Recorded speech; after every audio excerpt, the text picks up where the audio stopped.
Were you at all surprised she's done so well at grass when you switched her? Well, I planned on running her on the grass before she ran in the Ashland. I had worked her a couple of times, and I was very happy with her works over it. But then we decided to go in the Ashland. So after the Oaks, we decided to go back. When we went back to California, I thought, well, that now it's time for the grass. So I wasn't surprised the way she ran. In fact, her first race in the honeymoon, I was a little disappointed. I thought she'd run better than she did.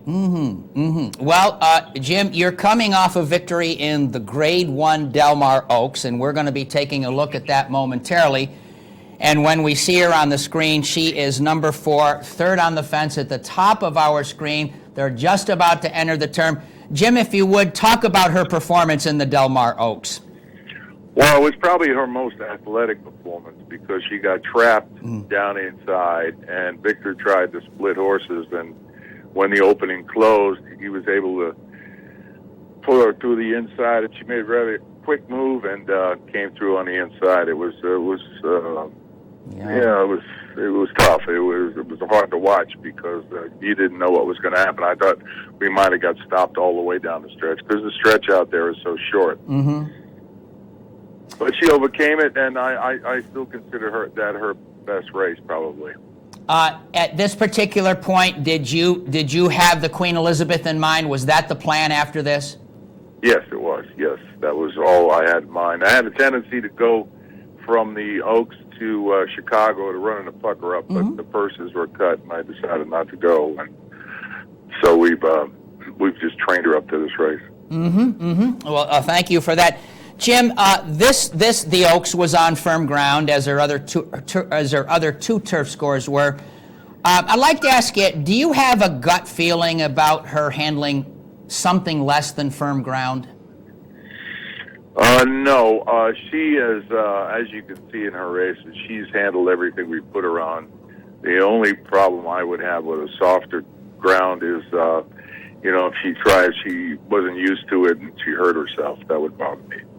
But other than that, no, I think she can handle pretty much anything. Jim, you look at the form of this filly, she seems so dependable, so consistent. She answers the rider. She wins out of trouble. How is she to take to the track in the morning as you put her through her moves? She's very difficult. She's got a mind of her own. She wants to train vigorously all the time. I have to watch her works because I don't want her to do too much. I like to keep a little weight on her. She looks really good right now. But she's tough. In fact, this morning I was debating whether I should train her this morning, and I decided not to. And then I think I might have probably given her a little bit too much to do in the afternoon. So I have to be concerned about how sharp she's going to be this afternoon. Jim, that is really interesting. Jim, for her this afternoon, turf is obviously the surface. But that said, you're in the enviable position of considering both the filly mare turf and the Ladies Classic on dirt at Churchill. And with that in mind, the latter, we're going to take a look back now at the Kentucky Oaks. And when it comes up, she's turning for home. She's second. And, we all know quite well that Blind Luck won this race. And you've run her to a nose twice, both there and the Las Virgenes. Were you surprised she did this well coming to dirt from California?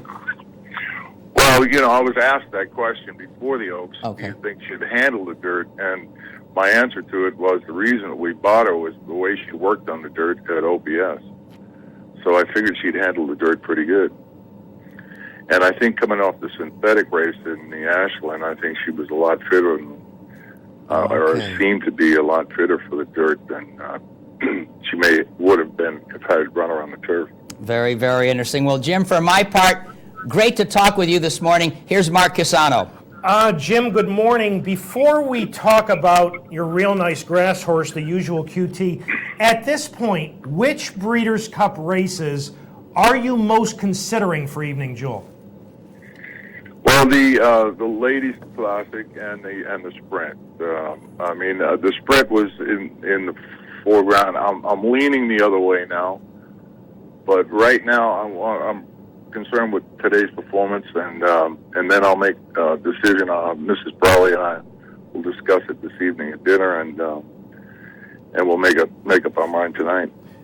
Jim, if I remember correctly, this is going to be Evening Jewel's first race without one of the owners. Could you talk to our audience about that for a moment?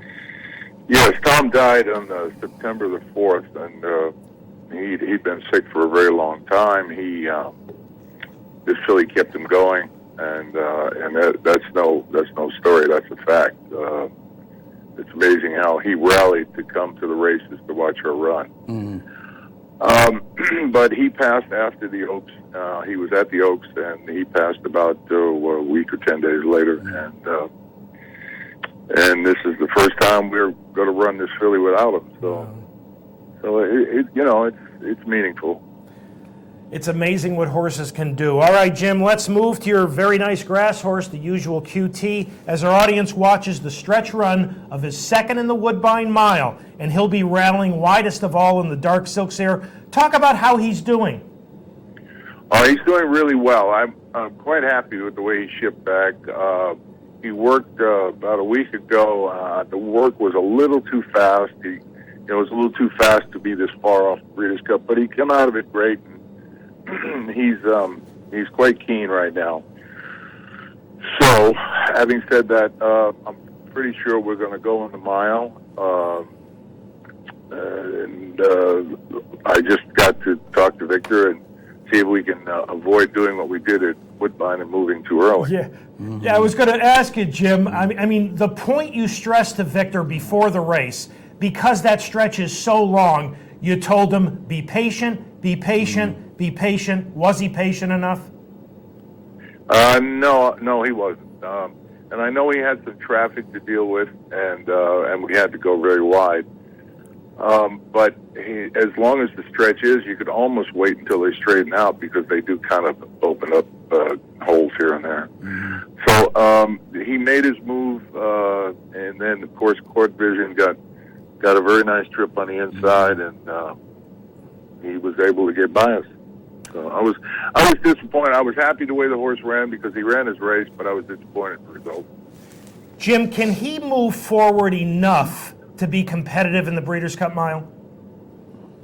Oh, I think so. I think he actually runs better a little fresher, and he's certainly going to be fresh enough for this race.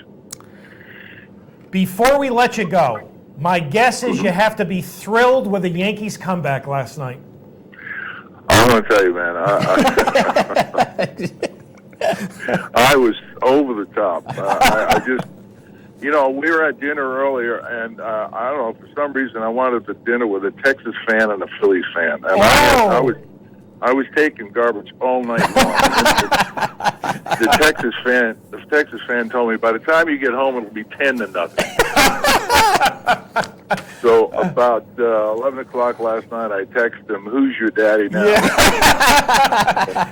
Now listen, because of last night, they might not have to, but the only question I have for you is, can the Yankees beat Cliff Lee? I don't know. I was reading something on some blog where they said they had some way that they thought they could handle him. Yeah. I mean, I tell you, I love Lee. I think I'd rather face Halliday than Lee, to be honest with you. Yeah. But hopefully he's going to have pinstripes on next year. Oh, I'm sure he will. Jim, thank you for your time. We appreciate it very much. All the best with Evening Jewel this afternoon in the QE2. All the best in the Breeders' Cup, and we hope to be speaking with you again very soon.